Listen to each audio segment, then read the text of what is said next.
Hey everybody, this is CJ from Horrors of the Universe, and I want to talk to you about Rob Zombie and why his new project, 31, is going to suck.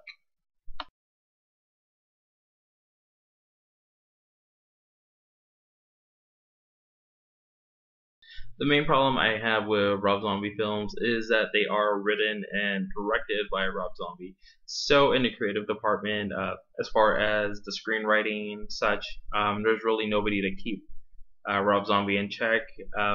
And Rob Zombie, as a screenwriter, his dialogue just irritates me every time I watch any of his movies. It just seems like he's trying to be too much like Quentin Tarantino with all the pop culture references and all the cool talk, but again, it just seems to fall flat. I think the only really good line I've heard in a Rob Zombie film was "Tutti fucking fruity," and again, that was just I don't know why that caught on and why that's such a great line, but that's really the only Rob Zombie line that I actually liked in his films, and I've seen all his films, and again, that's the only one that like I actually thought was a great Rob Zombie line. Rob Zombie's track record as a filmmaker also has me concerned, mostly because the last three films that he made, it was Halloween, the remake, H2, and The Lords of Salem. Um, they were there was just a lot of things that he really did wrong. With Halloween, trying to give Michael Myers this background of coming from a dysfunctional family and being bullied and I guess being pushed into being a serial killer. Um, that was that just came out of nowhere and was really unnecessary. H2 was just a total mess. I actually do like the killing scenes. The death scenes were pretty brutal, but everything else was just a mess. It was just a lot of psychological babble, and even Rob Zombie confessed that he made up all that psychobabble himself. So again, it's not really based in any kind of reality, um, psychological, psychologically. Again, it's just oh, this sounds like it would be cool, so I'm gonna put it in a movie. Lords of Salem was actually a film I was looking forward to. Just the premise of it. Um, the Salem witches were coming back to get revenge from the Salem witch trials. And that actually seemed cool.